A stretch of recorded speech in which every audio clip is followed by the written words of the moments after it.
ओम शांति। आज बाबा की 14 तारीख की मुरली। बाबा बोले, मीठे बच्चे, 21 जन्मों की पूरी प्रारब्ध लेने के लिए बाप पर पूरा पूरा बलि चढ़ो। अधूरा नहीं, बलि चढ़ना अर्थात बाप का बन जाना। आज की पहला प्रश्न है, किस गुह्य बात को समझने के लिए बेहद की बुद्धि चाहिए? उत्तर है, ये बेहद का बना बनाया ड्रामा है। जो पास्ट हुआ वो ड्रामा, अब ये ड्रामा पूरा होता है, हम घर जाएंगे, फिर नए सीट पार्ट शुरू होगा। ये गुह्य बातें समझने के लिए बेहद की बुद्धि चाहिए। बेहद रचना का ज्ञान बेहद का बाप ही देते हैं। आज की दूसरा प्रश्न, मनुष्य किस बात में हाय हाय कर राड़ी मारते हैं और तुम बच्चे खुश होते हो? उत्तर है, अज्ञानी मनुष्य थोड़ी सी बीमारी आने पर राड़ी मारते, तुम बच्चे खुश होते, क्योंकि समझते हो यह भी पुराना हिसाब किताब चुकता हो रहा है। गीत है, तूने रात गवाई सो के। ओम शांति। वास्तव में ओम शांति कहने की भी ज़रूरत नहीं है, परंतु कुछ न कुछ बच्चों को समझाना ही होता है, परिचय देना होता है। आजकल बहुत है जो ओम शांति जपते रहते हैं, अर्थ तो समझते ही नहीं। ओम शांति हम आत्मा का स्वधर्म शांत है, ये तो ठीक है, परंतु फिर ओम शिवहम भी कह दिया है, वो फिर रंग हो गया। वास्तव में इन गीतों आदि की भी ज़रूरत नहीं है। दुनिया में आजकल कान रस बहुत है, इन सभी कान रस में फ़ायदा कुछ नहीं है। मन रस तो अभी ही आता है। एक बात का बाप बच्चों को सम्मुख बैठ समझाते हैं, कहते हैं, तुमने भक्ति तो बहुत की, अब भक्ति की रात पूरी हो प्रभात हो रही है। प्रभात का बहुत महत्व है। प्रभात के समय बाप को याद करना है। प्रभात के समय भक्ति भी बहुत करते हैं, माला भी जपते हैं। ये भक्ति मार्ग की रस्म चली आती है। बाप कहते हैं, बच्चे, ये नाटक पूरा होता है, फिर चक्रों रिपीट होता है, वहाँ तो भक्ति की दरकार नहीं। खुद ही कहते हैं, भक्ति के बाद भगवान मिलता है। भगवान को याद करते हैं क्योंकि दुखी है। जब कोई आफत आती है या बीमार पड़ते हैं तो भगवान को याद करते हैं। भक्त ही भगवान को याद करते हैं। सतयुग त्रेता में भक्ति होती नहीं तो सारा भक्ति कल्ट हो जाए। भक्ति ज्ञान और बाद में है वैराग्य। भक्ति के बाद फिर है दीन कहा जाता है नई दुनिया को। भक्ति ज्ञान वैराग्य अक्षर ठीक है। वैराग्य किसका? पुरानी दुनिया, पुराने संबंध आदि से वैराग्य। चाहते हैं हम मुक्ति धाम में बाबा के पास जावे। भक्ति के बाद हमको भगवान जरूर मिलना है। भक्तों को ही भगवान बाप मिलता है। भक्तों को सद्गति देना भगवान का ही काम है और कुछ करना नहीं है, सिर्फ बाप को पहचानना है। बाप है इस मनुष्य सृष्टि झाड़ का बीज, इसको उल्टा झाड़ कहते हैं। बीच में झाड़ कैसे निकलता है ये तो बड़ा सहज है। अभी तुम जानते हो, ये वेद शास्त्रों ग्रंथ आदि पढ़ना, जप तप करना, ये सब भक्ति मार्ग है। ये कोई भगवान को पाने का सच्चा मार्ग नहीं है। सच्चा मार्ग तो भगवान ही दिखलाते हैं। मुक्ति जीवन मुक्ति का। तुम जानते हो अब ड्रामा पूरा होता है, जो पास्ट हुआ सो ड्रामा। इस समझने में बड़ी बेहद की बुद्धि चाहिए। बेहद का मालिक ही सारे सृष्टि के आदि मध्य अंत का बेहद का ज्ञान देते हैं। उसको कहा जाता है ज्ञानेश्वर रचयिता। ज्ञानेश्वर अर्थात ईश्वर में ज्ञान है, इसको कहते हैं रूहानी spiritual knowledge, God fatherly knowledge. तुम भी गॉड फादरली स्टूडेंट बने हो। बरोबर भगवानुबाज तुमको राजयोग सिखलाता हूँ तो भगवान टीचर भी ठहरा। तुम स्टूडेंट भी हो, बच्चे भी हो। बच्चों को दादे से वर्षा मिलता है, ये तो बड़ी सहज बात है। बच्चा अगर लायक नहीं है तो बाप लात मार कर निकाल देते हैं। धंधा आदि में जो अच्छे मददगार होते हैं उनका ही हिस्सा लगता है, तो तुम बच्चों का भी दादे की मिल्कियत पर हक है। वह निराकार। बच्चे जानते हैं हम अपने दादे से वर्षा ले रहे हैं, वही स्वर्गों की स्थापना करते हैं। नॉलेज फुल है। ब्रह्मा विष्णु शंकर को पतित पावन नहीं कहेंगे, वो तो देवताएं हैं। उनको सद्गति दाता नहीं कहेंगे, वो एक ही है। याद भी सभी एक को ही करते हैं। बाप का पता ना होने कारण कह देते हैं कि सब में परमात्मा है। अगर कोइयों को साक्षात्कार हो जाता है तो समझते हैं हनुमान ने दर्शन कराया। भगवान तो सर्वव्यापी है। कोई भी चीज में भावना रखो तो साक्षात्कार हो जाता है। यहाँ तो पढ़ाई की बात है। बाप कहते हैं मैं बच्चों को आकर पढ़ाता हूँ। तुम देखते भी हो कैसे पढ़ाते हैं। जैसे और टीचर होते हैं बिल्कुल साधारण रीति पढ़ाते हैं। बैरिस्टर होगा तो आप समान बैरिस्टर बनाएगा। ये तो तुम ही जानते हो कि इस भारत को स्वर्ग किसने बनाया और भारत में रहने वाले सूर्यवंशी देवी देवता कहाँ से आए। मनुष्यों को बिल्कुल पता नहीं है। अभी है संगम, तुम संगम पर खड़े हो, दूसरा कोई संगम पर नहीं है। ये संगम का मेला देखो कैसा है।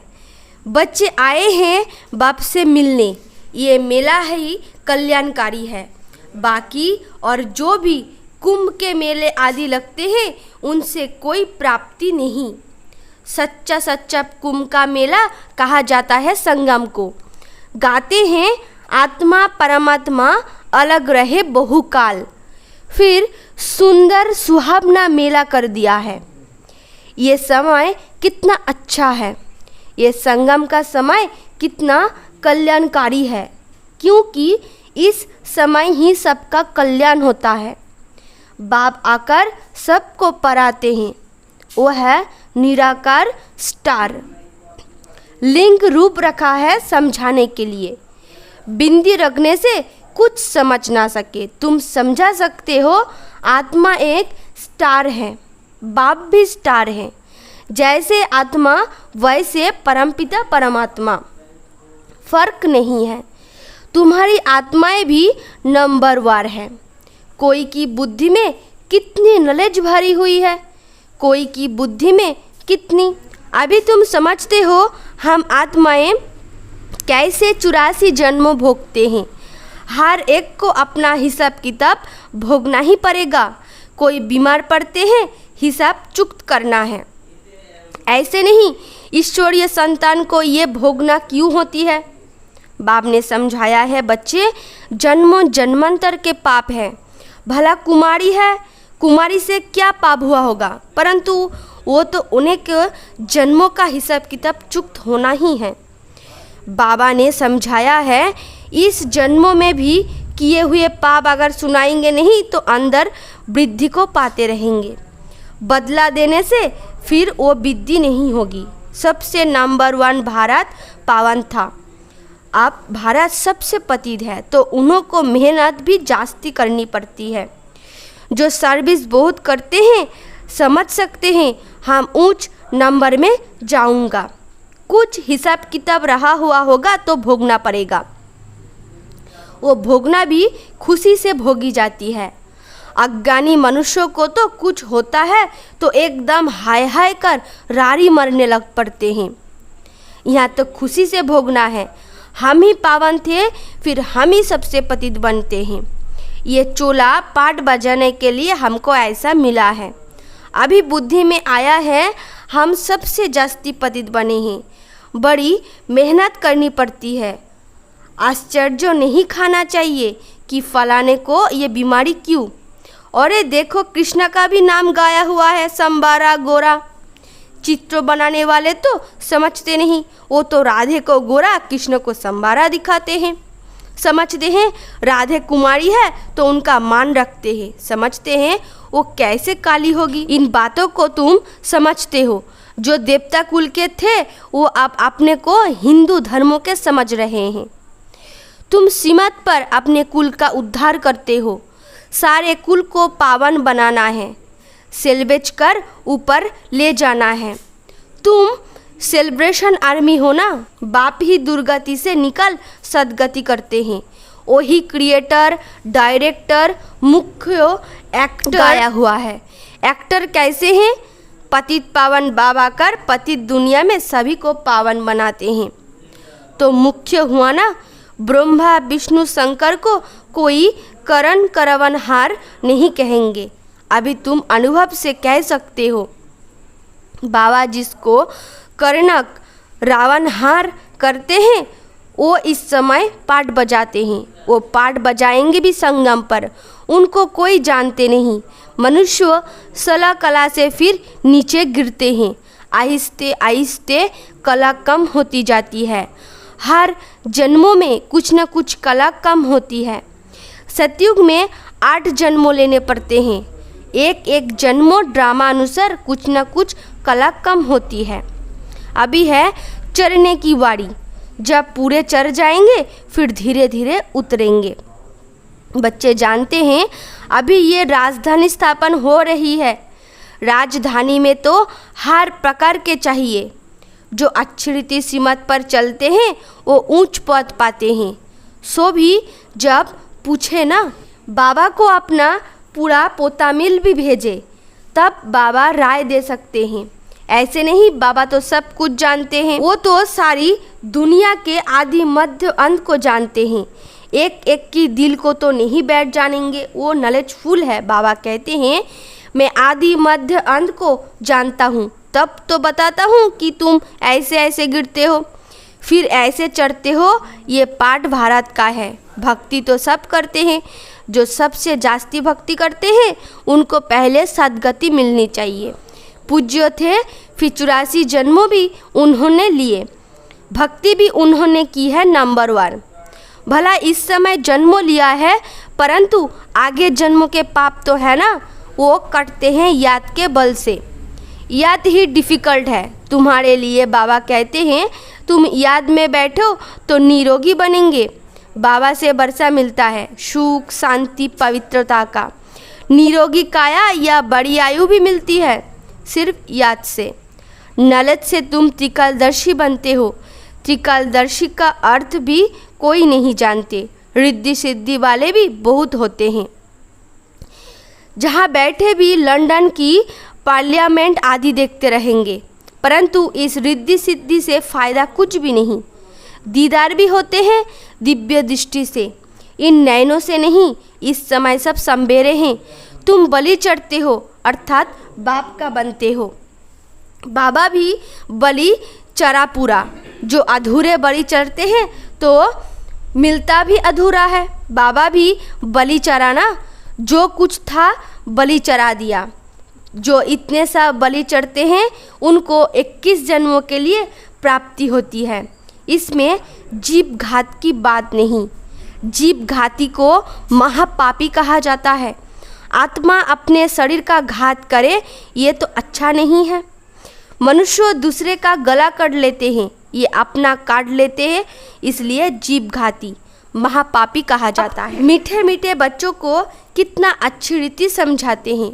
तुम जानते हो कल्पों के संगम युगे इस कुंभ के मेले में आते हैं। ये वही माता पिता है। कहते हैं बाबा आप ही हमारे सब कुछ हो। बाबा भी कहते बच्चे तुम आत्माएं हमारे हो। तुम बच्चे जानते हो शिव बाबा आया हुआ है कल्पों पहले मुआफिक, जिन्होंने पूरे 84 जन्मों लिए हैं, उन्हों को श्रृंगार कर रहे हैं। तुम्हारी आत्मा जानती है बाबा नॉलेज फुल पतित पावन है। वो हमको अभी सारी नॉलेज देते हैं। वही ज्ञान का सागर है, इसमें शास्त्रों की कोई बात नहीं। यहाँ तो देह सहित सब कुछ भूल अपने को आत्मा समझना है। एक बाप के बने हो तो और सब भूल जाओ, और संग बुद्धि योग तोड़ एक संग जोड़ना है। गाते भी है हम तुम्हारे संग ही जोड़ेंगे बाबा, हम पूरे बलिहार जाएंगे। बाबा भी कहते हैं हम तुम्हारे पर बलिहार जाते हैं। मीठे बच्चे सारे विश्व की राजाई का तुमको मालिक बनाता हूँ। मैं तो निष्कामी हूँ। मनुष्य भला कहते हैं निष्काम सेवा करते हैं, परंतु फल तो मिलता है ना। बाप निष्काम सेवा करते हैं ये भी तुम जानते हो। आत्मा जो कहती है हम निष्काम सेवा करते हैं, ये कहाँ से सीखे हैं? तुम जानते हो निष्काम सेवा बाबा ही करते हैं। आते ही कल्पों के संगम युग पर है, अभी भी तुम्हारे सम्मुख बैठे हैं। बाप खुद कहते मैं तो निराकार, मैं तुमको ये वर्षा कैसे दूँ? सृष्टि के आदि मध्य अंत का ज्ञान कैसे सुनाऊं? इसमें प्रेरणा की बात ही नहीं। शिव जयंती मनाते हैं तो जरूर आता हूँ ना। मैं आता हूँ भारत में, भारत की महिमा सुनाते हैं। भारत तो बिल्कुल महान पवित्र था, अब फिर से बन रहा है। बाप का कितना बच्चों पर लब है।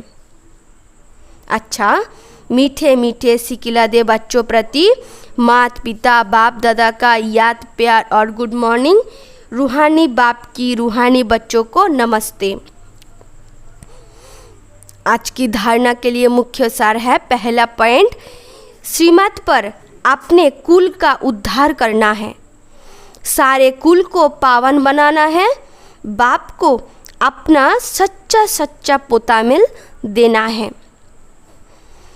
आज की दूसरा पॉइंट, याद के बल से अपनी काया को निरोगी बनाना है, बाप पर पूरा पूरा बलिहार जाना है।